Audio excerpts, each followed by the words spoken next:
Hey guys, welcome back to Imaginary Farts, and here I am again in my truck because, like I've said before, I don't have a studio and there's just too many damn people at the house, so got to do this somewhere, right?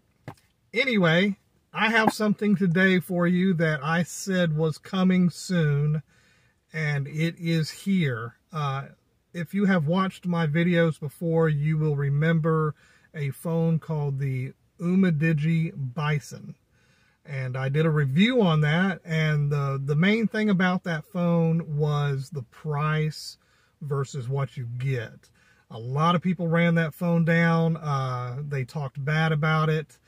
Yes, it was an inexpensive, rugged phone. It had some of the lower specs on phones that you would see, but for its price point, which was around $150, $170, somewhere like that, you could not beat it. I mean, for what you got for your money, it was a good deal. Well, Umidigi has done it again. They have come out with the Bison GT. So it's the second generation of the phone. Got the box right here, and we're going to do a quick unboxing. We're going to open it up so you can take a look at it, and then a little bit later we'll come back with another video and do kind of a simple basic review on it. But I wanted everybody to see this, so we're going to open this thing up and see what we've got in the package. So just like the previous phone, it comes in a plain white box. Let's see, we have got your specs on the back. Let's do that. Let's read over the specs real quick before I open this thing up. All right, so the Umidigi Bison GT has a G95 processor, MediaTek. It has Android 10. You've got 8 gigabytes of ROM, 128 gigabytes. I'm sorry, 8 gigabytes of RAM, 128 gigabytes of ROM. It is dual SIM. It is a 6.67 inch full HD plus at 1080 by 2400 pixels. Rear camera is a quad cam. You see 64 megapixels, 16 megapixels, 5 and 5 with a 32 megapixel front camera. How good those cameras work, we'll find out. We've all learned in the past that just because something has a large number of megapixels does not mean it's going to be a great camera.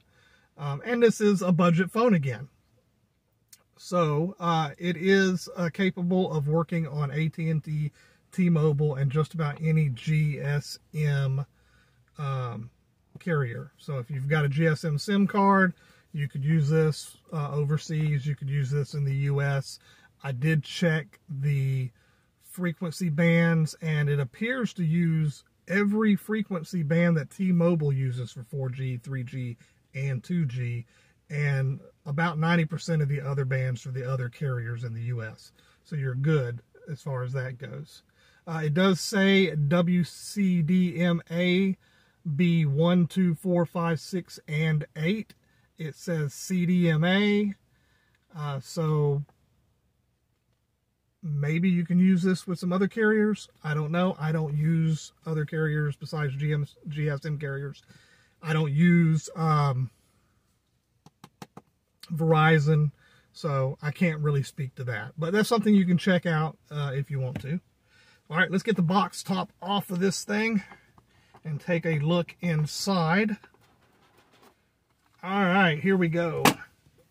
There's the phone right there. Got the plastic on it.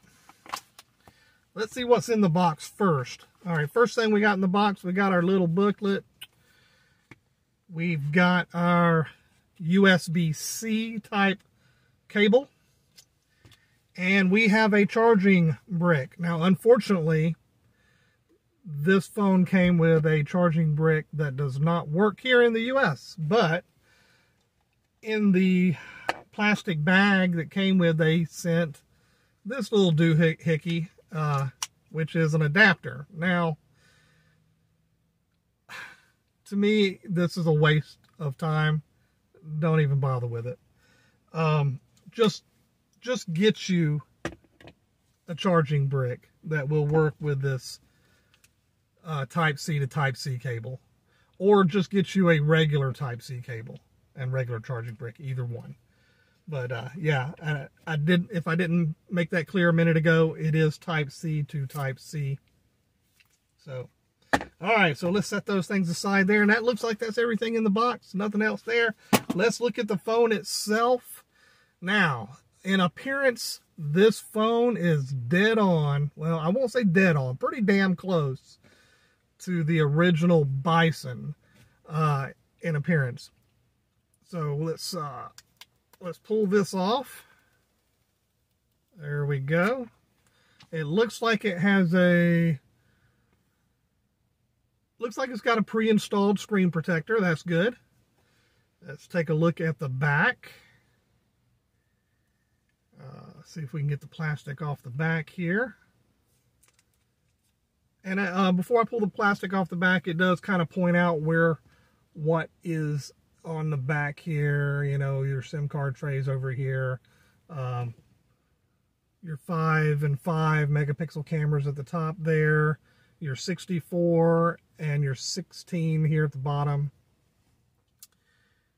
And these 3 little holes here on the back housing, that's for the built-in barometer. So this phone does have a built-in barometer. All right, let's get this sucker off. Oh, come on off of there.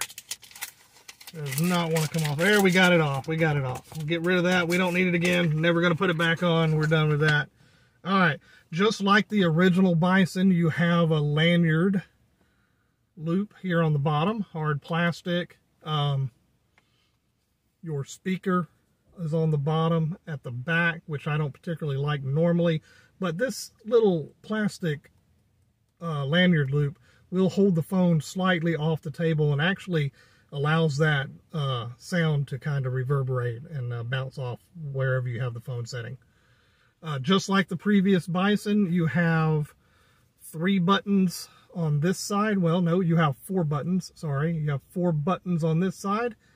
You have 1 button and a fingerprint reader to the left side. If you're looking at it, the fingerprint reader will be to your left side on the phone, which is different from normal, but it does work for me.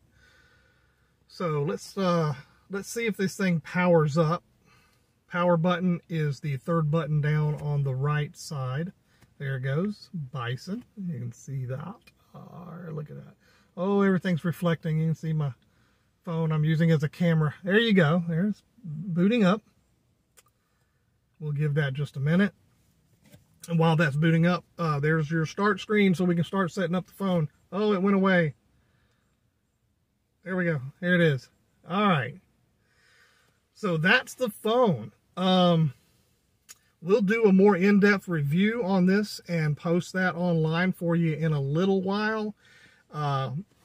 Just going to make a few quick notes on the differences. This is about $100 more than the normal Bison, but it does have a larger screen, a larger processor. I think you went from P60 to P95. It has a 64 megapixel camera instead of the 48. And it has 8 gigabytes of RAM instead of the 6. So for the $100, you are getting more. Is it worth $100 for what you're getting? Well, that really depends on what you want from your phone. I'd say yes. But we'll get more into that later and really dig into what this phone is, what it can do.